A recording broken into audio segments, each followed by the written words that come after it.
Калі тэатр і класічная музыка для вас гэта нудна, то хутчэй за ўсё гэта таму, што вы проста нармальны. Калі Шекспір пісаў свае п'есы, або калі Расіні пісаў свае оперы ці Моцарт пісаў сваю музыку, ніхто з іх не лічыў, што аўдыторыя будзе сядзець некалькі гадзінаў і проста тупа глядзець моўчкі на сцэну. На другой палове 19 стагоддзя людзі былі дужа гучныя на самой справе, калі яны хадзілі ў оперу або ў тэатр. Ну так, у першасных формах тэатру або оперы было абсалютна нармальна гутарыць, смяяцца разам з акцёрамі, крычаць нешта да гэтых акцёраў або спевакоў. У шекспіраўскім тэатры людзі елі стоячы. Калі сцэна была нудной або акцёр людзям не падабаўся, яны маглі закідаць гэтую асобу гароднінай. Шекспір, каб утрымліваць увагу аўдыторыі, ён упісваў нават у свае трагедыі такія маленечкія камедыйныя інтэрмедыі. Некаторыя творы Моцарта напісаныя спецыяльна так, каб аўдыторыя далучалася ў пэўны момант да выканаўцы, там нешта выкрыквала да яго. І людзі былі ў оперы, яны таксама гутарылі пра нешта свае, ім было ўсё роўна, што там нейкая музыка часта на фоне. Яны маглі крычаць бу свае гэтым спевакам, якія ім не падабаліся або калі ім было нудна. Расіні пісаў некаторыя часткі сваёй оперы менавіта так, каб аўдыторыя, якая будзе сядзець, ёй будзе пофіг на тое, што адбываецца,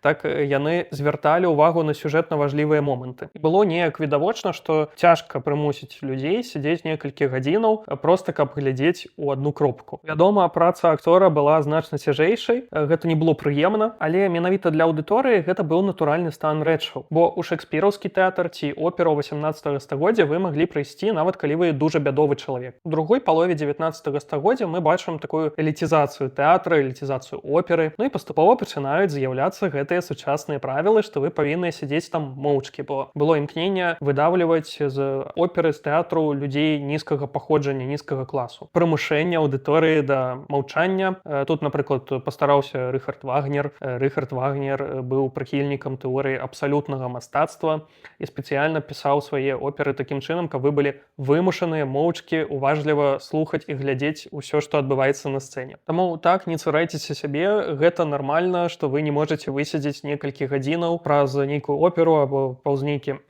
выставу ў тэатры. Яно такім чынам і не стваралася, каб вы сядзелі ўсё гэта глядзелі часцей за ўсё.